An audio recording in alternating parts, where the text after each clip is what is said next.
Welcome to the Who's Who Show. I'm your host, Sonny Segal.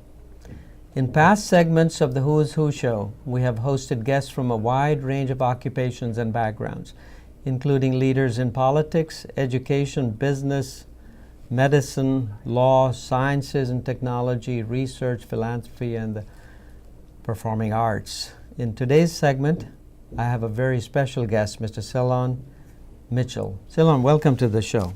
Thanks for having me. Together, Ceylon and I will explore the contributions the arts and humanities make to our lives and the national and local economies.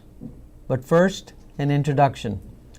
Ceylon Mitchell II is a music entrepreneur, an arts administrator whose mission is keeping the arts alive, authentic, and accessible. He holds a master's degree in music education from Boston University, as well as a master's of music in flute and a graduate certificate in multimedia journalism from the University of Maryland. He currently works as the Communications and Public Relations Manager with the Arts and Humanities Council of Montgomery County, Maryland, in the National Capital Region. As a private consultant and founder of M3 Music Media Marketing, Ceylon supports performing arts individuals and organizations with digital strategy and content in order to ensure their artistic success. Recent clients include the Clarice, Capitol Hill Jazz Foundation, and the JoGo Project.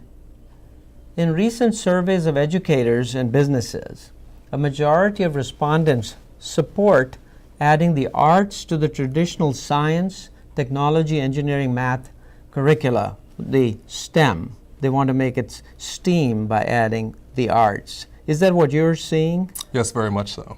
I see. Is there any supporting data as to the validity of the fact that they're doing this? Well, thanks for asking. And actually, research from the National Assembly of State Arts Agencies concludes the following benefits: that it boosts literacy and English language arts skills, it advances math achievement, it develops critical thinking, it develops creativity, which is one of the top 5 skills employers prize for the 21st century, and much more. I see. In addition, the statistics and facts around how much the arts and humanities contribute to the national and to the local economies is astounding. It's something I never really thought of. It's very impressive. Are you keeping up with these statistics, and can you share those with our audience? Most certainly. Now, according to the Arts and Economic Prosperity Study recently, nationally the industry generated $135.2 billion of economic activity, with $61.1 billion by the nation's nonprofit arts and cultural organizations, in addition to $74.1 billion in event-related expenditures by their audiences. This economic activity supports 4.13 million full-time jobs and generates $86.68 billion in resident household income. Our industry also generates $22.3 billion in revenue to local, state, and federal governments every year. The arts make a huge impact to local economies as well. The Arts and Economic Prosperity 5 study shows that Montgomery County, Maryland's arts and humanities sector contributes approximately $183 million to the local economy, which supports 3,805 full-time jobs and serves 3.5 million cultural events attendees annually. Wow, that's very impressive. Once again, I did not know about this, these facts at all. How did you start your own career in music education? Well, I started in kindergarten, like many youth today. I had general music classes from kindergarten through 4th grade, which then I started playing the recorder. I received my first introduction into instrumental instruction, and then that led me directly into playing the flute in 6th grade, and ever since then I've been hooked. Wow, this is, and then were there individuals who inspired you? Were there performances? Were there works of art that inspired you? Certainly. I remember when I was 12 years old walking into a local music store, the Horn Doctor, and they're still thriving today, and I heard the sound of a flute in the background, and I didn't see who was playing it, and I wasn't sure where it was coming from, but just the simple sound in that oral experience was just really inspiring to me, and I wanted to be able to achieve that for myself. And so at first I couldn't make much of a noise. I had a little bit of a slow start, but with the help of some really great music educators, I really found that I loved playing the flute. I see. So it's the flute that you specialize in? Yes, sir. I've been playing it now since for about 17 years. Wow, yeah. And by the way, when referring to somebody who specializes or plays the flute in an ensemble or solo, how are they referred to? Well, sometimes you'll hear flautist or flutist. Yeah. It's personal preference. I prefer flutist. Oh, you prefer flutist. I too have been pronouncing it that way until somebody told me that it's flautist. It's but really nonetheless, the impact is huge. Yes. You know? Yes. And then in music performance and arts education, why did you choose that career? Well, really, for me, even at a young age, I could tell that an arts education provides a full breadth of cultural and historical understanding, especially through the repertoire. It also provides a dynamic and unique means of expression, as well as the opportunity for storytelling, which is really an ancient and universal human quality.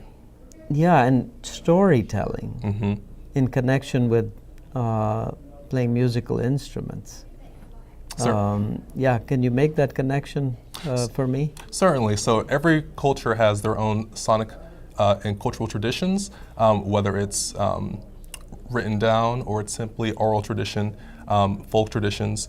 Typically, it's passed down throughout the ages, and to be able to have musicologists to be able to transcribe that and then make that accessible for the masses allows children especially to be able to replicate those sounds on their own instruments, and especially with body percussion, human percussion, that allows you to be able to have a sense, get a glimpse into the cultural traditions that existed across the world. Body percussion.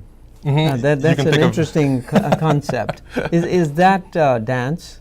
Well, you can think of it as something as simple as patty cake. That's body percussion, to be able to replicate sounds and percussion just on your hands or on your feet, simple as that. And it can get very complex to various ways of stepping that have grown throughout this past century as well.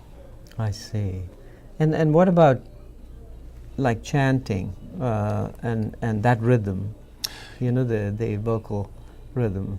Yeah, so Gregorian chant, really the earliest form of oral music that we have, thanks to the Catholic Church many centuries ago, that has grown from monophony, which is just one voice, just straight plain chant, and it's grown to various complex forms of polyphony, many voices that we have today. And so basically when you hear a band playing or a symphony orchestra, that's one very complex version of polyphony that we have today. And of course we have mainstream music, and with the advent of the recording industry, we've been able to loop and label and layer much more on top of that. Yes, I always suspected that there is a lot to this, than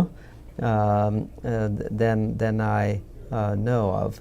While attending performances at the Strathmore Center for the Performing Arts in Montgomery County, as an example, I've seen some wonderful, wonderful performances by nationally renowned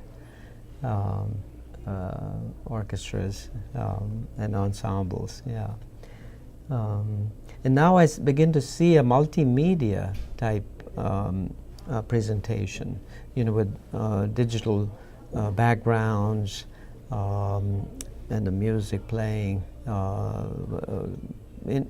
I assume that is to show the diversity and the expertise, of the band in expressing music in concert with what's happening in motion on video, as an example, right? Are you familiar with that technique? Yes, I'm a huge fan of multi integration, multidisciplinary arts, and I think that's really a great way to tie into all the different ways and all the different practitioners, how they can show the full breadth of the arts. And really, whether we're kinesthetic learners, auditory, or visual, I think that's a great example that you bring up of how the arts can really tie in all of those ways of learning together, and it benefits both young and old. Mm-hmm. There's one particular group known as the Steamroller. Do you know about them? Oh no, I'm not familiar with them. Yeah, they're very they're very dynamic, you know, and then they leverage all the various forms of media, you know. To anyway, I'm reminded of them. What are some past experiences that stand out in your career and your professional contribution? Well, my first flute teacher, her name is Miss Sharon Nowak. She was the first really strong educator that I had that could really inspire me on the beauty of music, and really on a personal one-on-one level. Being able to come to her home every week and have her inspiring examples for me, and her great effective instruction really helped me to have the discipline and to be able to have the drive and to really see the possibilities of what I could aim for into what would become my own music career. That one stands out greatly. And by the time that I made it to high school, and she was still my teacher from 12 years old in 6th grade, still in high school, and she's still pushing me, I was able to audition and be accepted to the All-State Band in Anchorage, Alaska, and basically I was, from freshman year all the way through senior year, I was the principal piccolo, and so that really just gave me that sort of empowerment and ownership and fun to just see, wow, you know, something that I've been doing for years is really paying off and it's being recognized, and I'm having a lot of fun having this statewide ability to be able to showcase and being able to elevate my abilities. And during that same time, I also got to perform in my first flute ensemble through the Alaska Flute Studies Center. The director is Barbara Eberhardt, and she allowed us to be able to make music as one flute group.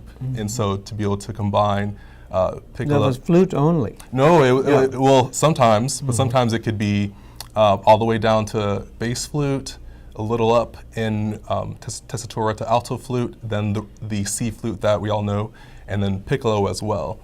So those instruments came together to form really a flute orchestra. It's also known as a flute choir. But during my time there, we even toured to New Zealand, and that was just a great way to be able to share and basically function as cultural ambassadors, you know, for our own state to a whole other country, and just to see the possibilities still in high school was truly amazing. Yeah. Wow, yeah, and you made all the connections internationally through music. Yes, right, to your works, right? Yeah. So how you know, children when being exposed to music on a planned, you know, for purposeful reasons, you know, to expose them to, what sort of benefits could that have? Well, there are numerous ones, and I think it can help any child because really the arts are for everyone. But some examples are social skills in communication, especially when you want to think about behavioral health and cognitive development. The arts can really help that to come across. You also can think about teamwork and being able to work and coordinate with others. So having these skills that really will translate to job place, you know, even in the future. So creating a creative workforce from there. You can also think about other health benefits as well, such as breathing and balance, and finally fun. Because as one of my music education mentors said, laughter truly lubricates learning. Oh, very well said. Yeah. Yes. And what is a couple of the current? Let me ask you this before time's out. Where can you be reached? Where can people find more about you? Certainly. They can find me at ceylonmitchell.com and on Facebook, Instagram, and Twitter at Ceylon Mitchell. I'm also at m3musicmedia.com, at M3Musician on all the social channels. Potomac Winds, my group, same thing. The Potomac Valley Youth Orchestra, we have 2 concerts every year. And then, of course, the Arts and Humanities Council of Montgomery County. Wow. Well, thank you for being on the show today. Thank you for having me. And thank you for your contribution to the arts and humanities and to the economies and the well-being of our communities. Certainly, it was great to be here. This is your host, Sonny Segal, signing off on the Who's Who show. I hope to see you on the 4th Saturday of next month at the same place and the same time.